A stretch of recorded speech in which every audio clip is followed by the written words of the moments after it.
Louise Thrushwood was a modest motherly mouse that lived within the walls of a quiet two-story home. If anything could be considered loud in her home, it would be the bellies of her grandchildren, and as the family's food provider, it was her duty to keep them quiet each morning.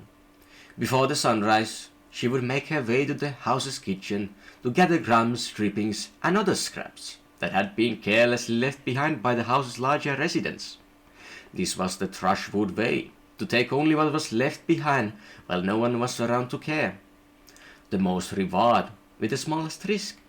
It allowed her and her family to live in the house without its residents being any the wiser, and she wouldn't hear any talk of her family being a bunch of thieves, as her father always used to tell her.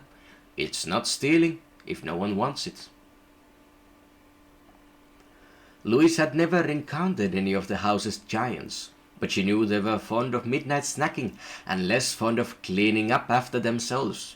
As a result, most of what Louise scavenged consisted of various cheeses, crackers, and cookies, which made up the majority of her family's diet. She would have liked if the house's masters snacked on some more fruits and veggies now and again, but scavengers couldn't be choosers. Wielding her father's sword, which had grown far too dull for combat, she would poke each crumb, inspect it, and place it in her basket if it passed her inspection. That morning she happened upon something truly special in the midst of rounding up a scattering of cookie crumbs. One of the crumbs in question happened to contain a fully intact chocolate chip, the food of the gods. After sniffing it to confirm it wasn't just a raisin, she held it up to gaze at its shine in the sunlight. She so badly wanted to taste it. It had been months since anyone in her family had even smelled chocolate, but she had to restrain herself. Her father had always warned her about snacking while scavenging. One thoughtless bite could quickly lead to an empty basket, and Louise couldn't bear the thought of her family going hungry because of her. After depositing the final crumb into her basket, Louise sheathed her sword and immediately headed for home. She didn't want to risk sticking around once the housemasters woke up. The less time she spent outside her mouse hole, the better. The Thrushwood home was already full of life by the time Louise returned. The triplets were playing around on the couch. Sophia was hard at work putting her ribbons on everything, and Elizabeth was skulking in the corner, practicing her evil stare.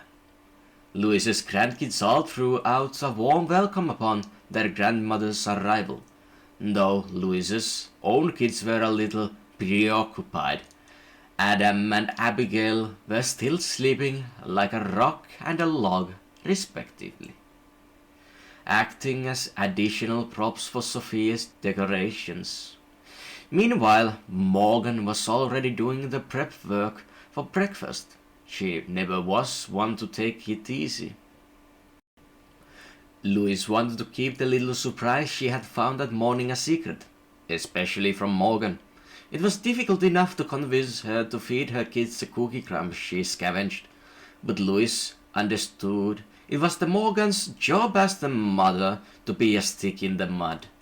But at the same time, Louise felt it was her duty as the grandmother to spoil her grandkids rotten. As long as she was the scavenger in the house, she'd make sure they got a little sugar in their diet.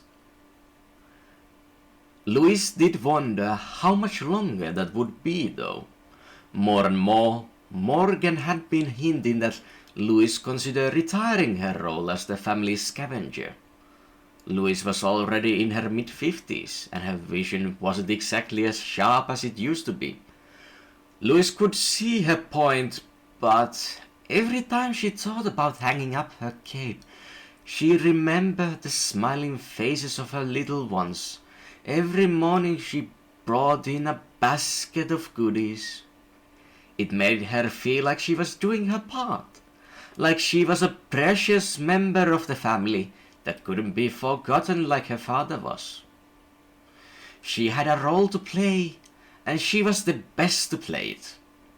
Morgan, Adam, and Abigail had only scavenged a handful of times, and they still had a long way to go.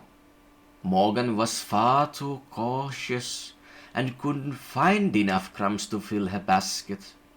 Adam had a tendency to snack on the job, and Abby was too easily distracted by the wonders of the larger house. Louise wanted to see them improve, but she wasn't ready to let go of her title just yet. She knew she had many more adventures left in her after all.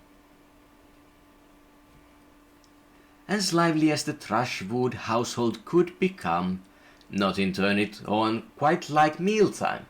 No Thrushwood nose could resist the siren song of the dinner table, especially during breakfast when the crumbs were at their freshest.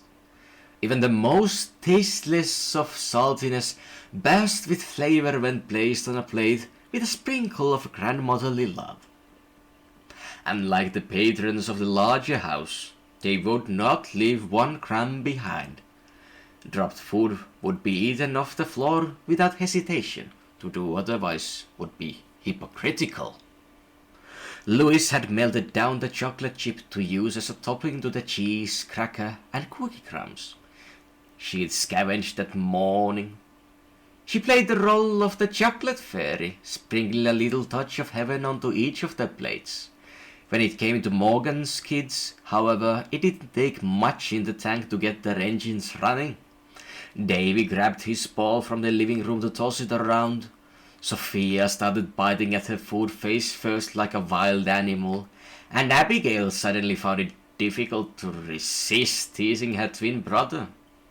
They were almost as energetic after eating it as they were just to see it.